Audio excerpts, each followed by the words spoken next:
In the opening scene, we are introduced to an 11-year-old Eli Miller playing outdoors in the garden under the warm sunlight. Suddenly, he experiences a severe bout of coughing and collapses on the ground, visibly struggling to breathe. His skin then becomes red, making him cry out for assistance. Just then, he wakes up inside a sterile bubble within his room, revealing that it was all just a dream. It turns out that the young boy is suffering from a rare disease that causes severe allergic reactions to the outdoors. This forces him to live his life in protective gear, but he's still got nothing on Bubble Boy. Despite the challenges, Eli receives unwavering love from his mother, who tries to express her affection through the plastic bubble so that he won't feel lonely. We also learn that the daily items used by Eli need thorough sterilization and placement in a bag before washing. His clothes come in airtight bags, and he has to wash himself with wet wipes. Whenever he travels outside, he has to put on a special protective hazmat suit. He'd probably get bullied if he didn't look like such a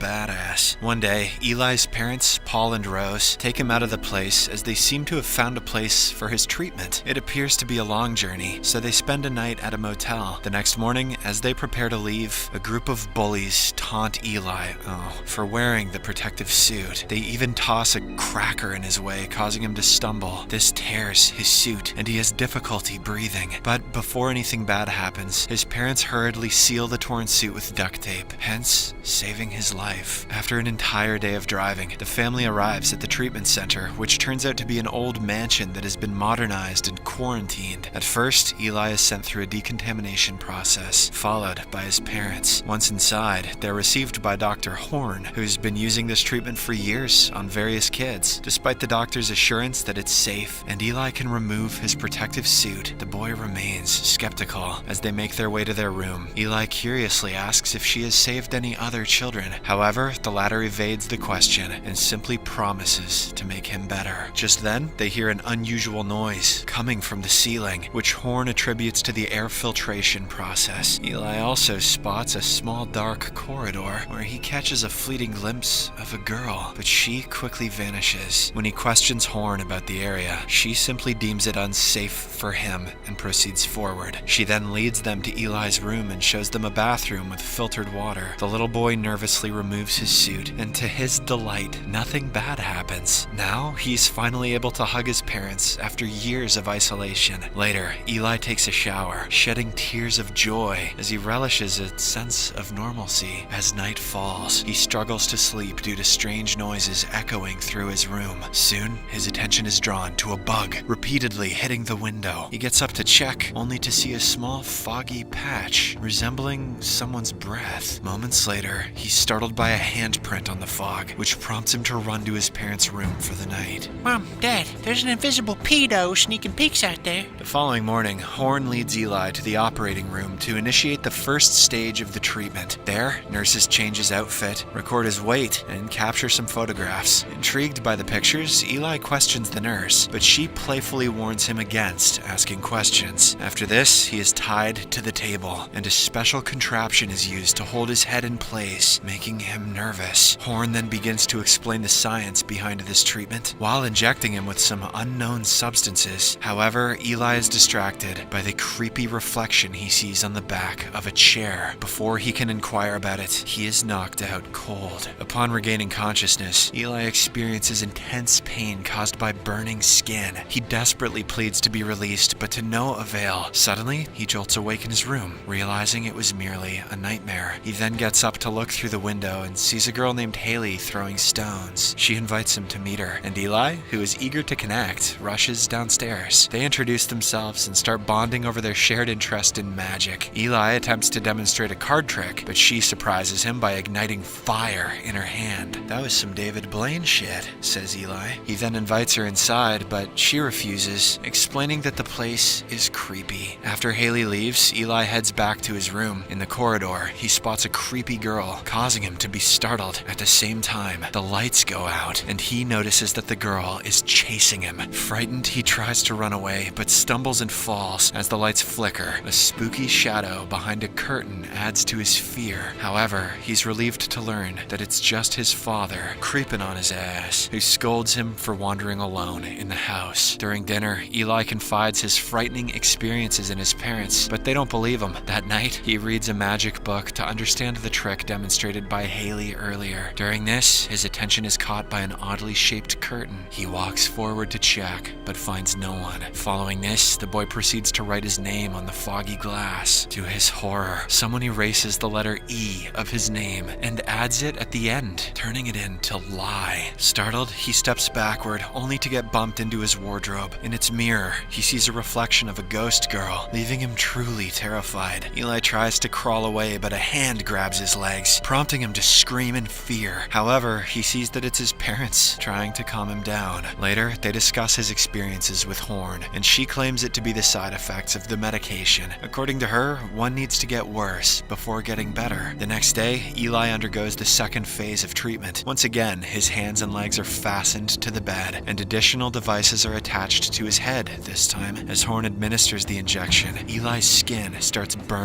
causing him excruciating pain. To his bad luck, Horn says that the virus intended to cure him is unable to breach the blood-brain barrier. As a result, she drills a hole into his skull, causing the boy to lose consciousness in agony. This movie is rated R for skull holes. Later, at the dining table, Eli tells his parents that he feels the doctors are making him sicker and expresses his wish to leave. But this only makes Paul angry, so he gives Eli an ultimatum to stay and get better or leave and remain sick forever. Eventually, the boy changes his mind, agreeing to stay and continue the treatment. The same night, he hears a noise coming from the bathroom, prompting him to investigate. He sees a shadow behind the shower curtain, but when he pushes them aside, there's nothing. While closing the tap on the sink, he spots another scary figure in the mirror. Startled, he tries to run away, but the door is locked. This forces him to hide inside a wardrobe. The ghost then shatters the mirror and begins shaking the wardrobe. When the boy doesn't come out, it pushes the wardrobe to the floor before disappearing. A while later, Eli finally steps out and discovers the word lie inscribed repeatedly into the wardrobe door. What is Eli lying about? Could it be that he doesn't actually like magic? Hearing the commotion, Rose, Paul, and Horn enter the room and think that Eli broke the furniture. They then sit him down to discuss what's troubling him. Eli tries to explain what he's experiencing, but no one believes him. Later on, he meets Haley and confides in her about the haunting feeling in the mansion. In response, she tells him about a previous patient, Perry, who also had similar experiences. Did Perry get better? Asks Eli. No, he died.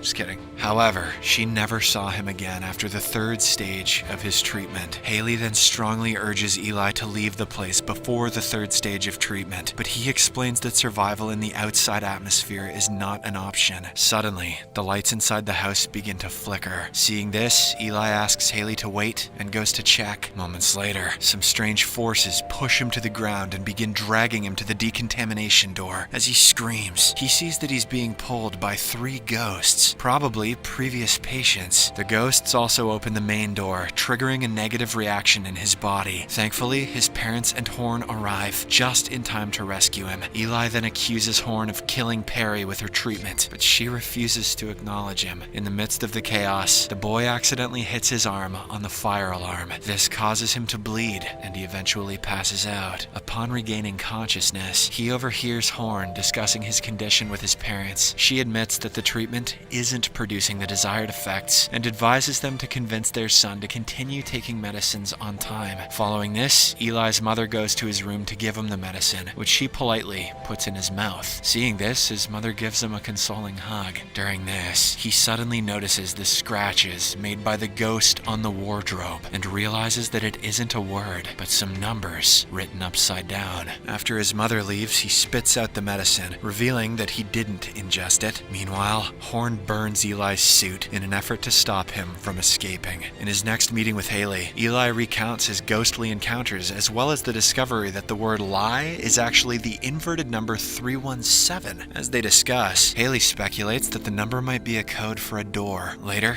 at midnight, Eli sneaks out of his room and uses the same passcode to access the forbidden room. Meanwhile, Rose gets into an argument with her husband because he had been hiding a fact. Eli's survival after the treatment treatment is actually uncertain. Rose, who isn't ready to lose her child, decides to leave the place and begins loading their stuff in the car, but Horn intervenes and manages to convince her to stay, asserting that there is still hope. Back at the Forbidden Room, Eli finds the treatment files of the last 3 patients, Perry, Agnes, and Lucius, all of whom perished during the 3rd stage of treatment. Shocked, he rushes to inform his parents about this. However, he only finds his father and confides in him. Paul pretends to listen calmly and hugs him for comfort. However, it turns out to be a trap, as he deceitfully injects him with an anesthetic. Even though the drug doesn't work, the nurses come to take the protesting Eli to the operating room. On the way, the boy bites one of the nurses and shoves the other away, freeing himself. He then runs to the Forbidden Room to retrieve the files, but learns that the nurses have hidden everything. Desperate, Eli seizes a knife from the table to threaten them and escapes into Horn's room. There, he finds a photograph that reveals that Horn and her nurses are all nuns. Right then,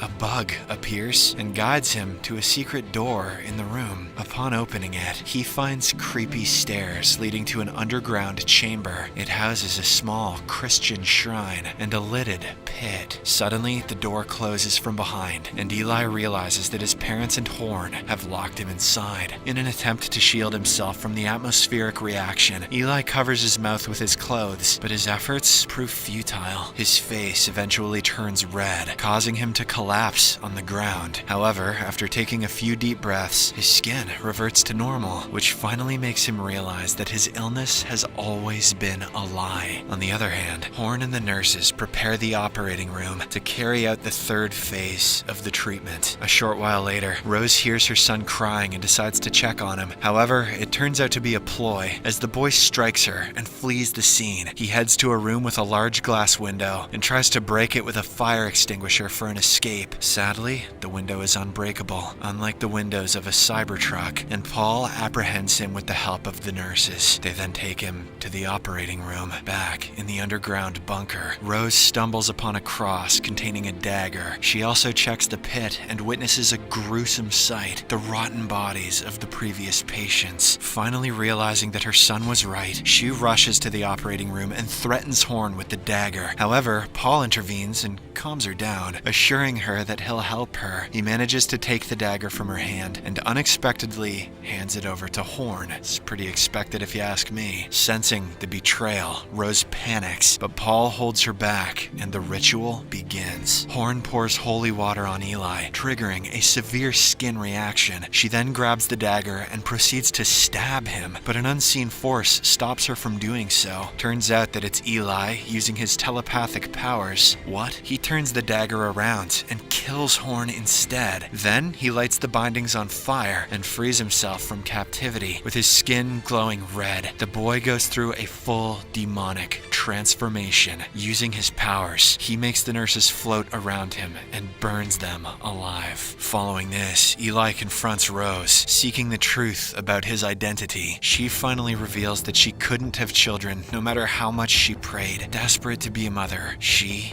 turned to Satan. He eventually granted her a baby, but it wasn't normal. As a result, she had been trying everything possible to make him normal. Amidst their conversation, Paul advances with the sacrificial dagger, but Eli kills him by crushing his face telekinetically. You, Dad. After spreading the fire through the mansion with a mere touch of his feet, Eli goes outside and the fresh air helps him put the transformation away. He also finds Haley, who explains that she, as well as all the dead patients, are also children of Satan. She further admits that she was unable to tell him because he had to find and prove his own strength in order to earn his place. She then offers to take Eli to his biological father. When he accepts, Haley wonders if Eli can trust his mother. In response, he accepts the coat that Rose offers, indicating that he can. The movie ends with Rose driving the 2 children away from the burning facility.